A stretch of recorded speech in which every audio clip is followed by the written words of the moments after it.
யோவேல் புஸ்தகம் 2ஆம் அதிகாரம் 16வது வசனம். ஜனத்தை கூட்டுங்கள், சபையை பரிசுத்தப்படுத்துங்கள், முதியோரை சேருங்கள், பிள்ளைகளையும் பாலுண்கிற குழந்தைகளையும் கூட்டுங்கள். மணவாளன் தன் அறையையும் மணவாட்டி தன் மறைவையும் விட்டு புறப்படுவார்களாக. இந்த தீர்க்க தரிசனம் ஒரு மிகப்பெரிய பலத்த ஜாதி எழும்பி வரும், கவர்மெண்ட் வரும். இந்த கவர்மெண்டின் காலத்திலே தான் மிக முக்கியமான சத்தத்தை ஒன்று போடப்படுகிறது. 2 வசனம் வாசிக்க போகிறோம். 1:15 வாசிங்க பார்ப்போம். 1:15 யோவேல் 1:15. அந்த நாளின் நிமித்தம் ஐயோ, கர்த்தருடைய நாள் சமீபமாய் இருக்கிறது, அது சங்காரம் போல சர்வ வல்லவரிடத்திலிருந்து வருகிறது. கர்த்தருடைய நாள் சமீபமாய் இருக்கிறது. 2:1 வாசிங்க. சீயோனிலே எக்காலம் ஊதுங்கள், என் பரிசுத்த பர்வதத்திலே எச்சரிப்பின் சத்தமிடுங்கள். தேசத்தின் குடிகள் எல்லாம் தத்தளிக்க கடவர்கள், ஏனெனில் கர்த்தருடைய நாள் வருகிறது, அது சமீபமாய் இருக்கிறது. இந்த 2 அதிகாரத்துல 2 தடவை கர்த்தர் சொல்றாரு, கர்த்தருடைய நாள் சமீபமாய் இருக்கிறது. எப்போ? இந்த கவர்மெண்ட் எழும்பி வரும்போது.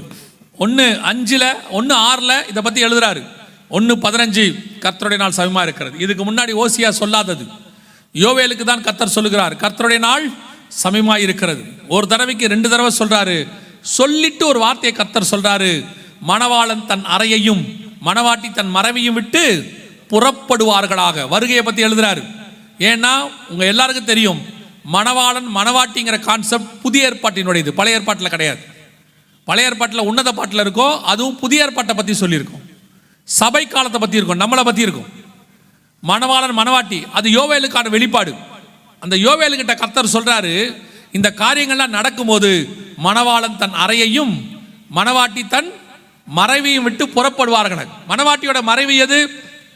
உன்னத பாட்டு சொல்லுது, கண்மலையின் வெடிப்புகளிலும் சிகரங்களின் மறைவிடங்களிலும் தங்கி இருக்கிற என் புறாவே உன் முகரூபத்தை காண்பி.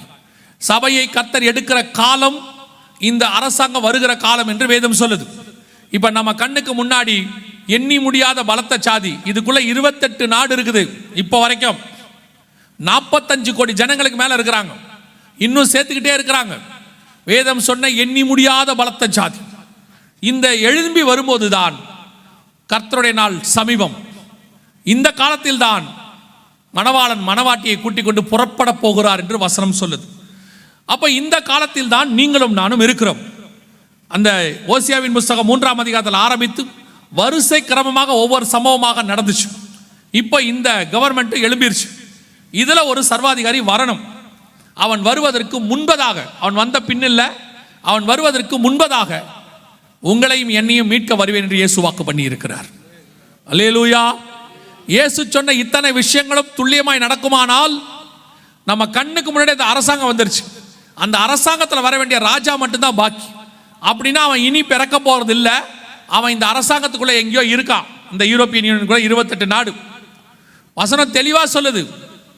தானியேல் புஸ்தகம் 7ஆம் அதிகாரத்தில் நீங்கள் வாசிக்கும் போது 7, 8, 9 வசனத்தில் அந்த 10 கொம்புகள் நடுவிலிருந்து சின்னதான ஒரு கொம்பு புறப்பட்டு அப்படின்னு இருக்கு. அப்போ ஆண்டவர் சொன்னபடி இதுக்குள்ள இருந்து தான் ஒருத்தன் எழும்பணும். அவன் இங்கே தான் இருக்கான், இப்போ இந்த பூமியில எங்கேயோ ஒரு இடத்துல இருக்கு. ஸோ நமக்கு ஆண்டவர் சொன்ன தீர்க்க தரிசனங்கள்லாம் நிறைவேறிடுச்சு. இப்போ நடக்க வேண்டிய ஒன்றே ஒன்று தான் இருக்கு, அவர் வந்து சபையை அழைத்து கொண்டு போகுது. உங்களை இங்கே கூட்டு வந்ததுக்கான காரணம் என்ன தெரியுமா? அந்த வருகைக்கு உங்களை ஆயத்தப்படுத்துவதற்கு. அதை முன்குறித்தவர்களை கர்த்தர் அழைத்து கொண்டு வந்திருக்கிறார், நான் விசுவாசிக்கிறேன். அப்போ உங்களை கர்த்தர் அழைத்து கொண்டு வந்திருக்கிறார். அப்போ உங்களை பார்த்து கர்த்தர் சொல்ற அந்த வார்த்தை என்ன? உங்களை கூட்டிட்டு போற உண்மை. ஆனால் நீங்கள் செய்ய வேண்டியது என்ன? அந்த யோவேல் 2:16 திருப்பி வாசிங்க பார்ப்போம். ஜனத்தை கூட்டுங்கள், சபையை பரிசுத்தப்படுத்துங்கள், முதியோரை சேருங்கள். விட்டு நானே வாசிக்கிறேன். பிள்ளைகளையும் பால் உண்ணுகிற குழந்தைகளையும் கூட்டுங்கள். வசனம் சொல்லுது, ஜனத்தை கூட்டுங்கள், சபையை பரிசுத்தப்படுத்துங்கள். அப்போ உங்களை கொண்டு வந்ததுக்கான காரணம் என்ன? நீங்கள் பொதுவாக அவங்க சொன்னாங்க நிறைய கூட்டங்கள் இருக்கும். ஒவ்வொரு கூட்டத்துக்கு போகும்போதும் உங்களுக்கு ஒரு எண்ணம் இருக்கும், எதுக்காக அந்த கூட்டத்துக்கு போறோம்? ஆசீர்வாத பெருவிழா, ஆசீர்வாதத்துக்கு போவோம். விடுதலை பெருவிழா, விடுதலைக்காக போவோம். அற்புத சுகம் அளிக்கிற கூட்டங்கள், சுகம் வியாதியிலிருந்து விடுதலை ஆகிறதுக்கு போவோம். ஆனா இது எதற்கான கூட்டம் தெரியுமா? ஜனத்தை கூட்டுங்கள், சபையை பரிசுத்தப்படுத்துங்கள். நீங்கள் வியாதியஸ்தலாக இருந்து விடுதலை ஆகிறதை விட, நீங்கள் கட்டப்பட்டவர்களாக இருந்து விடுதலை ஆகிறதை விட, உங்கள் தரித்திரம் போய் ஆசீர்வாதம் மாறதை விட மேலான ஒரு காரியம் இருக்கு. நீங்கள் இயேசுவை போல பரிசுத்தம் உள்ளவர்களாய் மாற வேண்டி இருக்கு. ஏன்னு தெரியுமா? இயேசுவே தெளிவா சொல்றாரு, 2 கையோடு நீ நரகத்தில் போவதை பார்க்கிலும் ஒரு கையோடு கூட பரலோகத்துக்கு போவது வாசி. இன்னைக்கு கடைசி காலத்துல சபை ஆசீர்வாதத்துல கான்சென்ட்ரேஷன், கடைசி காலத்துல சபை கலியாட்டத்துல கான்சென்ட்ரேஷன், விழாக்கள், ஃபங்க்ஷன்ஸ், எல்லாத்துலயும் டூர், சபையில எல்லாம் இருக்கு. ஆனா பரிசுத்தப்படுத்துற வார்த்தை கிடையாது. பரிசுத்த பத்தி கேட்கறதுக்கு தயாராகவும் கிடையாது. பரிசுத்தத்தை பத்தி பேசினா நீங்க அங்க போகவும் தயாரா இல்லை. ஏன்னா அது கசப்பா இருக்கு உங்களுக்கு. வசனம் தெளிவா சொல்லுது, பரிசுத்தம் இல்லாமல் ஒருவனும் தேவனை தரிசிக்க முடியாது, பரலோகத்தில் பிரவேசிக்க முடியாது.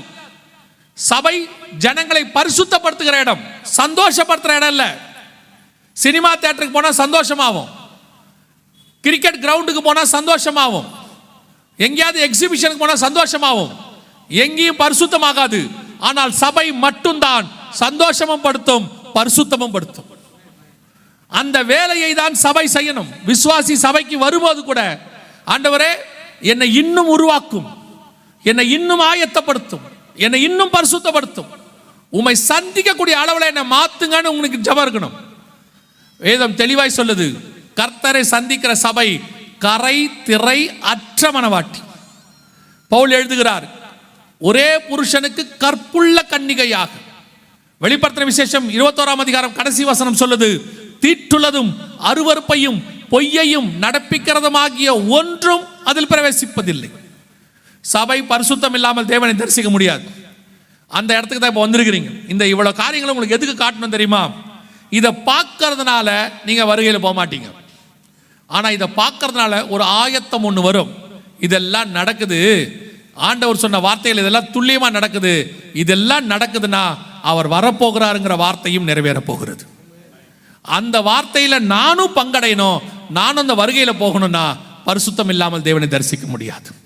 அதுக்கு தான் பைபிள் தெளிவா சொல்லுது, ஜனத்தை கூட்டுங்கள், சபையை பரிசுத்தப்படுத்துங்கள்.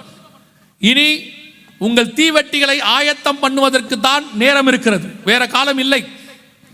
வருகைக்கு போறதுக்கு உங்களை ரெடி பண்ணுறதுக்கு தான் சபைக்கு நேரம் இருக்கு. சபை விசுவாசிகளுக்கு சொல்லுகிறேன், சபைக்கு போகும்போது நீங்கள் போகிற காரியம் என்னவா இருக்கணும்னா, பரலோகத்துக்கு போறதுக்கு, இயேசுவை சந்திப்பதற்கு என்ன ஆயத்தம் ஆகணுங்கிறத கேட்கறதுக்கு தான் சபைக்கு போகணும். சபையை நடத்துகிறவர்களுக்கு சொல்லுகிறேன், கடைசி காலத்தில் இருக்கிறோம். இன்னும் சபையை வியாபார ஸ்தலமாகவோ அல்லது ஜனங்களை ஏடிஎம் மிஷினாகவோ பயன்படுத்தாமல், எங்கிட்ட கொடுத்த ஆடு 50, 20, 100, 500 அதை மொத்தமாய் கொண்டு போய் நான் பரலோகத்தில் சேர்க்க வேண்டும். எங்கிட்ட கொடுத்ததுல ஒன்றை கூட நான் விற்றக்கூடாதுங்கிற எண்ணம் இருக்கணும். 100 ஆடு வைத்திருக்கிறவன் ஒன்று காணாமல் போனால் 99 ஓரிடத்தில் வைத்து அந்த ஒன்றை தேடுவான். உங்களுக்கு அந்த எண்ணம் வரணும். என்னை நம்பி நீங்க கொடுத்துருக்கிறீங்க ஆண்டவரே, அதுல ஒன்றை கூட நான் தவற விட மாட்டேன். அந்த எண்ணம் வந்து ஒவ்வொரு நாளும் சபை ஆயத்தப்படணும். இனி வேற எதற்கான காலம் இல்லை. இதே யோவேல் புஸ்தகத்துல தான் சபை ஆரம்பிக்கிறத பத்தி ஆண்டவர் பேசினார். கடைசி நாட்களில் மாம்சமான யாவர் மேலும், அது இதே யோவேலுக்கு வெளிப்படுத்தப்பட்ட தீர்க்க தரிசனம். அதே யோவேலுக்கு தான் சபை முடிவை பற்றியும் கர்த்தர் வெளிப்படுத்துகிறார்.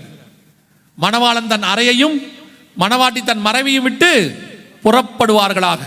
அதனுடைய ஆரம்பமும் முடிவும் ஒரே தீர்க்க தரிசிக்கிட்ட. அதுக்கு முன்பாக நடக்க வேண்டியதெல்லாம் நடந்துருச்சு. ஆண்டவர் வெகு சீக்கிரத்தில் வரப்போகிறார். இந்த தீர்க்க தரிசன வார்த்தைகள் பைபிளில் உள்ளதை சொல்றேன். இந்த தீர்க்க தரிசன வார்த்தைகள், இந்த எச்சரிப்பு செய்திகள், இவ்வளவு தூரம் இவங்களை விருப்பத்தையும் செய்கையும் உண்டாக்குகிற ஆண்டவர் இவங்க எல்லாருக்கும் இவ்வளவு விருப்பத்தை கொடுத்து இவ்வளவு தூரம் செய்ய வச்சதுக்கு காரணம் என்னன்னா, நாம நிக்கிறது கடைசி நிமிஷம். எப்போ வேணாலும் கர்த்தருடைய வருகை வரும். ஒருவேளை கர்த்தருடைய வருகை இன்னைக்கு வருமானால் இந்த கூட்டத்தினுடையதான பலனை அவர்கள் கண்கூடாக பார்ப்பார்கள். அதுக்கு தான் நீங்கள் கூட்டி சேர்க்கப்பட்டீர்கள். மிக முக்கியமான எச்சரிப்பு கொடுக்கப்பட்டிருக்கிறது. இனி ஒவ்வொரு நாளும் குடும்பத்தோடு ஆயத்தப்படுங்கள். வீடுகளிலே கர்த்தரை சந்திப்பதற்கு என்ன செய்யணுமோ அதை செய்யுங்க. ஜெபமும் வேத வாசிப்பும் உபவாசமும் ஒவ்வொரு நாளும் வீடுகளில் இருக்கணும். ஆண்டவர் பக்கத்தில் காத்திருக்கணும். வேலைக்கு போயிட்டு வந்த உடனே ரெஃப்ரெஷ் ஆகிட்டு தேவ சமூகத்தில் உட்காந்து கொஞ்ச நேரம் பைபிள் வாசிக்கணும், கொஞ்ச நேரம் ஜெபம் பண்ணணும். பிள்ளைகளை படிக்க வைக்கிறது எவ்வளோ முக்கியமோ அதை விட முக்கியம் பரலோகத்துக்கு கூட்டிட்டு போகிறது. அந்த வசனம் சொல்லுது 16, ஜனத்தை கூட்டுங்கள், சபையை பரிசுத்தப்படுத்துங்கள், முதியோரை சேருங்கள், பிள்ளைகளையும் பாலுண்ணுகிற குழந்தைகளையும் கூட்டுங்கள். எல்லாரையும் எடுத்துக்கிட்டு தான் பரலோகத்துக்கு போனோம், வருகையில் போனோம். இஸ்ரவேல் ஜனங்கள் எல்லாரையும் கூட்டிக்கிட்டு எகிப்திலிருந்து விடுதலை ஆனார்கள். அதே மாதிரி ஆண்டவர் சொல்லுகிறார். எனவே பிள்ளைகளை உட்கார வைங்க, படிக்க வைக்கிறது முக்கியம், டியூஷனுக்கு அனுப்புங்க, அது உங்கள் இஷ்டம். ஆனால் தேவ சமூகத்தில் உங்கள் பிள்ளைகள் ஒரு நாளைக்கு கொஞ்ச நேரமாவது உட்காரணும், உட்கார்ந்து வேதத்தை வாசிக்கணும், ஒருமனப்பட்டு வீட்டில் உட்காரணும். எல்லாத்தையும் செஞ்சுட்டு வீடை வாங்கிட்டு வாசலை வாங்கிட்டு பிள்ளைகளை நல்லா படிக்க வச்சுட்டு எல்லாத்தையும் எடுத்துட்டு வருகையை விட்டுட்டா பரலோகத்துக்கு போகாட்டி, இயேசு சொன்ன வசனம் தான், உலகம் முழுவதையும் ஆதாயப்படுத்தி தன் ஆத்மாவை நஷ்டப்படுத்தினால் அதனால் அவனுக்கு லாபம் என்ன? அதுதான் நடக்கும். இப்போ ஆண்டவர் உங்களுக்கான வாய்ப்பை கொடுக்கிறார். கடைசி காலகட்டத்துக்கு வந்துட்டோம். கர்த்தர் சித்தமானால், எனக்கு தெரியாது, கர்த்தருக்கு சித்தமானால் நாம் அவரை சந்திக்கிற தலைமுறையில் இருக்கிறோம்.